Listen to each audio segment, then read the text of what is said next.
Di video kali ini kita akan membahas tentang cara menguji hasil pengelasan dengan metode ultrasonik. Kenapa sih hasil pengelasan itu kok harus diuji?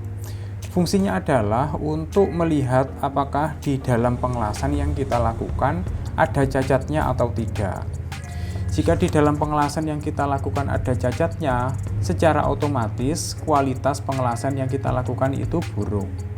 Kalau kualitas pengelasannya buruk, maka kekuatan materialnya nanti bisa berkurang.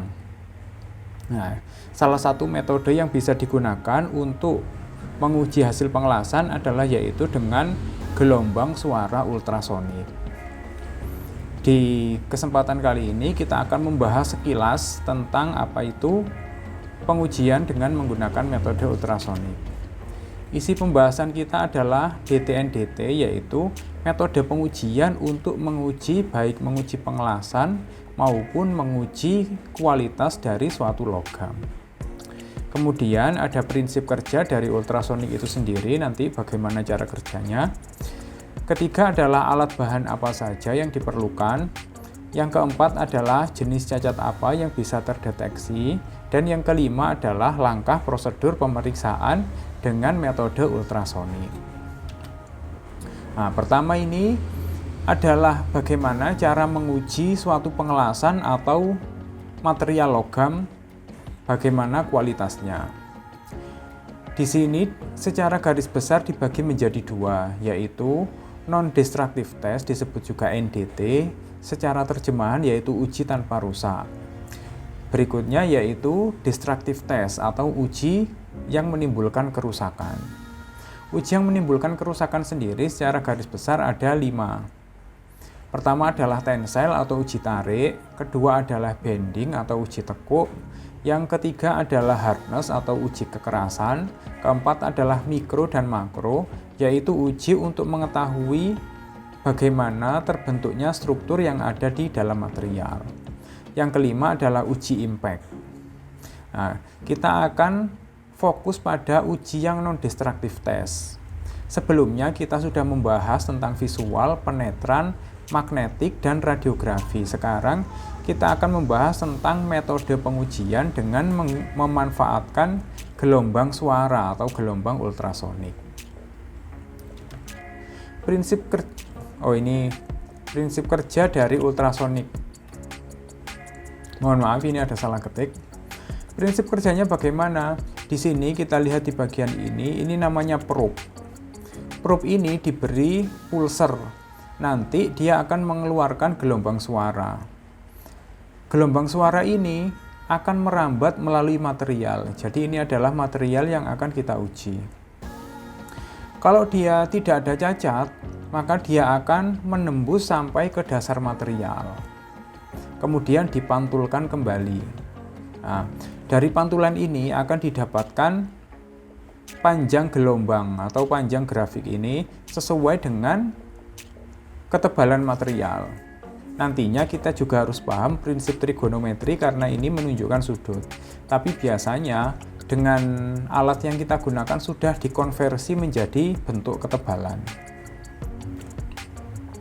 Bagaimana kalau ada cacat? Semisal ada cacat di tengah ini, maka sebelum mencapai dasar dari ketebalan material, dia sudah akan dipantulkan kembali kepada probe-nya. Maka dia akan terbentuk gelombang dengan tinggi yang kecil ini.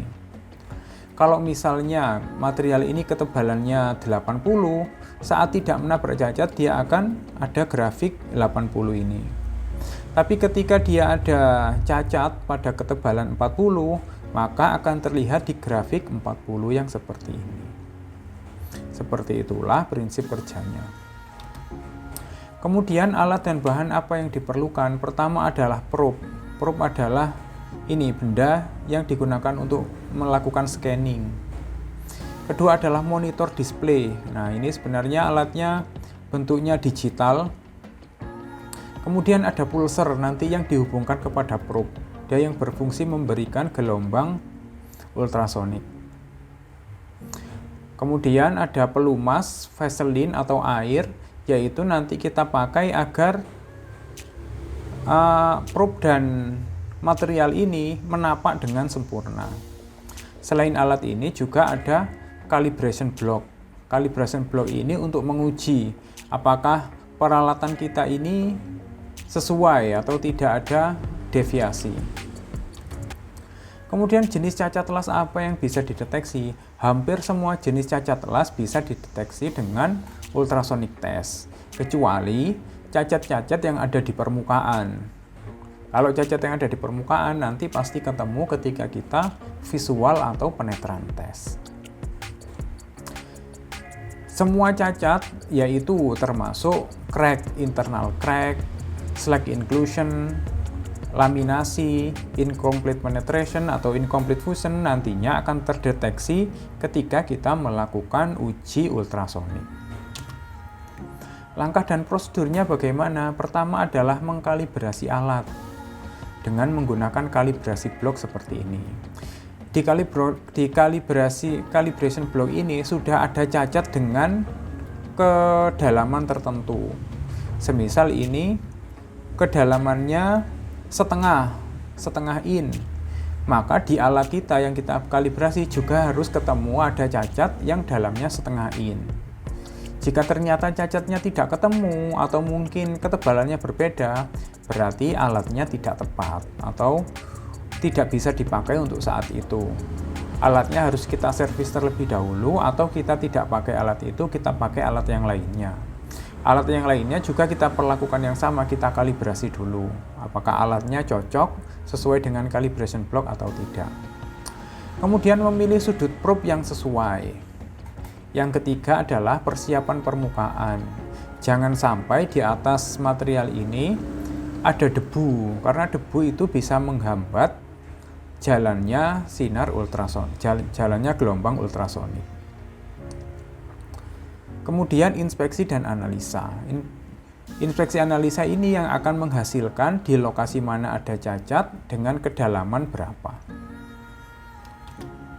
Baik, demikian sekilas pembahasan kita tentang ultrasonic test. Di pembahasan berikutnya kita akan bahas lebih mendalam mengenai sudut trigonometri dan juga hal-hal yang bersifat rumus serta pelaporan ultrasonik. Jika kalian punya pertanyaan atau ada hal lain yang ingin dibahas sekitar dunia pengelasan, silakan tulis di kolom komentar. Terima kasih.